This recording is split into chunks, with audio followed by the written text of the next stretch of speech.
Bonjour à tous et bienvenue de vous retrouver pour cette nouvelle vidéo dans laquelle je vais vous montrer mon bilan 2023 et j'espère que vous avez passé une très très bonne année 2023 et aussi que vous avez un plan, des choses prévues pour 2024. Alors, c'est vrai que 2023, on a eu beaucoup de chance, enfin il s'est passé beaucoup de choses. Il y a eu des choses très positives, des choses beaucoup plus négatives. Donc selon comment vous étiez investi, ben, vous avez eu soit plutôt des bonnes nouvelles, soit plutôt des mauvaises, soit un peu des deux et ça s'est compensé. Et dans mon cas, donc vous savez, moi je suis pas mal investi sur la partie bourse. Et donc la première bonne nouvelle, c'est que toute la partie vraiment financière s'est très bien passée. Donc là, par exemple, sur le premier PEA que j'avais ouvert, que j'avais fini d'alimenter en mars 2020, au moment du Covid, et ben on a plus 16% sur cette année. Donc voilà, des marchés qui ont été très dynamiques. Donc sur ce PEA aujourd'hui, ça veut dire que par rapport à l'apport que j'ai fait, qui est au plafond de 150 000 euros, on est du coup aujourd'hui sur une valorisation de 269 000. Donc ça fait 119 000 euros de plus-value. Donc très très satisfait. Ça veut dire que quand moi j'ai commencé à investir, à l'époque j'avais commencé avec 1750 euros en 2014. Ça commence à dater un peu. Quand je regarde au fur et à mesure progressivement où j'ai mis l'apport, le taux de rendement interne, il est de 12,5%. Donc très satisfait. Ça a été un bon cru finalement. Je sais qu'il y avait pas mal de désespoir fin 2022 parce que à ce moment-là, la tendance était à la baisse et il y a un certain qui ont commencé à vendre pour sortir des marchés.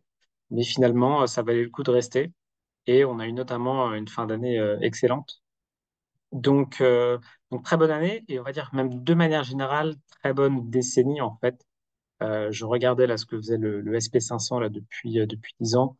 On est sur du plus 14% par an rien que sur cette partie-là. Donc très très grosse performance dessus. Donc ça valait le coup. C'était une décennie pour être investi en bourse. Je ne sais pas ce que nous réserve la prochaine. Je parierai pas du tout sur les mêmes niveaux de hausse. Je pense que ce sera logiquement beaucoup plus bas. Mais voilà, tout ce qui a été à prendre ainsi a été pris. Et voilà, et je pense que c'est toujours une méthode qui fonctionne assez bien, surtout si vous avez un horizon d'investissement long. Donc moi, dans mon cas, c'est pour ce PEA, en fait, son objectif, c'est de servir un complément de revenu à la retraite ou à la pré-retraite. Donc c'est ça son objectif. Et donc pour l'instant, c'est du long terme. Et c'est pour ça que du coup, il investit en actions. Sur la partie immobilier, c'est la première année. Alors, si vous avez suivi sur la chaîne, j'avais fait une série de 7 vidéos sur le développement, l'achat de 2 appartements en colocation à Bordeaux, exploités en LMNP au réel. Et là, c'est la première année où j'avais, on va dire, une année complète. L'année dernière, c'était encore une année de transition. Très satisfait parce qu'on s'est retrouvé là cette année avec d'abord très peu enfin quasiment pas de vacances locatives. Sur un bien où il y a les 4 locataires, bah, sont toujours là et ça n'a pas bougé, elles sont ensemble. Sur l'autre où il y en a 3, bah, ça bouge un petit peu parce qu'ils sont pas ensemble. Donc quand il y en a un qui part, bah, il y a toujours quelques jours de délai. Mais du coup, au final, très très très très peu de vacances et du coup des revenus qui ont été au maximum possible. Donc quasiment 40 000 euros de revenus locatifs sur lequel, si on enlève 12 537 euros de charges et un remboursement de crédit de 24 548 euros, eh bien, en fait, ça a dégagé un cash flow net cette année de 2 880 euros. Donc, l'objectif, c'était d'être à l'équilibre et que ce soit pas trop de charge mentale parce que c'est délégué à une agence. Et donc, pour l'instant, voilà, donc tout se passe bien, donc tant mieux. Et grâce à l'optimisation du LMNP, et bien du coup, cette année aussi, je suis toujours en train d'amortir euh, les travaux, le bien, et donc 0 € d'impôt au-dessus. Donc là, c'est vraiment du cash flow net de tout, de toutes les dépenses. Alors que si j'étais parti sur un statut, par exemple, au réel, enfin, un statut en nu, et du coup, j'ai calculé que je serais potentiellement redevable de 10 000 euros d'impôts. Donc là, le cash flow serait plus du tout positif et au contraire, il serait très négatif. En plus du cash flow, bah, ça permet aussi l'enrichissement. Donc, si je regarde uniquement le remboursement de capital et que j'additionne au cash flow, ben, ça fait un enrichissement de 22 498 euros. Voilà, donc voilà, très intéressant.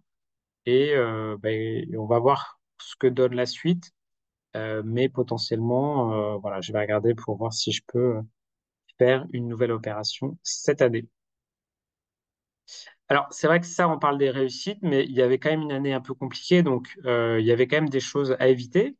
Et en 2023, donc moi j'ai de l'immobilier, donc là on est quand même en plein retournement immobilier, donc forcément du coup ça me pénalise aussi. Donc c'est pour ça que moi en d'année dernière j'avais décidé d'arbitrer pour vendre une de mes maisons aux États-Unis. Donc ce que j'ai fait et ça m'a permis d'investir le fruit de la vente en action et donc de profiter des marchés aussi. Donc j'ai un peu rééquilibré mon portefeuille et donc j'ai maintenant du coup bah, plus d'actions par rapport à l'immobilier que l'année dernière à la même date.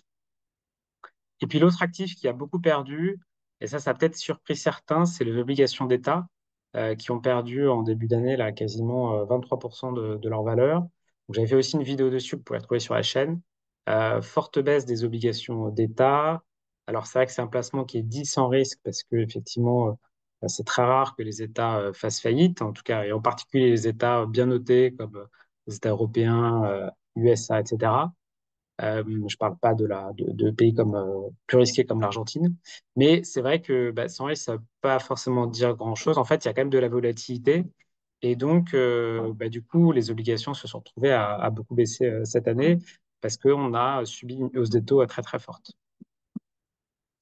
Et puis bah, en 2004, du coup, bah, moi, je vais continuer à investir, bien sûr, continuer à accompagner aussi les investisseurs particuliers en partageant bah, moi les meilleurs investissements que je vois, que ce soit sur la bourse et l'immobilier. Toujours convaincu que l'immobilier, ça vaut, et la bourse, ça vaut vraiment le coup de s'y intéresser, d'optimiser parce qu'on peut quand même assez rapidement faire travailler son argent de manière très efficace. Voilà, et ça peut remplacer pas mal d'heures de travail en termes de revenus. Accompagner les membres de la communauté. Donc maintenant, nouveauté de cette année, c'est que maintenant j'ai créé une communauté sur School, donc investir et devenir libre. Donc ceux qui étaient déjà dans le groupe privé Facebook sont venus dessus. Et puis c'est également ouvert maintenant à tous les membres de la newsletter. Donc sur School, vous pouvez retrouver Investir et devenir libre et vous inscrire à la newsletter sur le blog Investir et devenir libre. Proposant toujours du coup bah, du coaching, il y a toujours des besoins importants pour aider voilà, les gens à investir. Donc c'est peut-être votre cas si vous n'êtes pas forcément passez pas forcément beaucoup de temps à regarder vos placements. Bah, c'est-à-dire que probablement il y a beaucoup de choses à optimiser. C'est-à-dire que par défaut, malheureusement, la moyenne des placements est pas très performante et on peut tout à fait l'améliorer sans prendre plus de risques. Donc, tout simplement en améliorant vos placements déjà actuels et puis en vous aidant pas à pas à mettre en place concrètement des placements plus performants. Et puis des choses plus thématiques, donc nouvelle formation aussi pour préparer sereinement sa retraite. C'est un enjeu très important et j'ai beaucoup creusé le sujet. Malheureusement, les choses ne vont pas s'améliorer pour les retraités, bien au contraire. Mais donc voilà, donc il faut le préparer.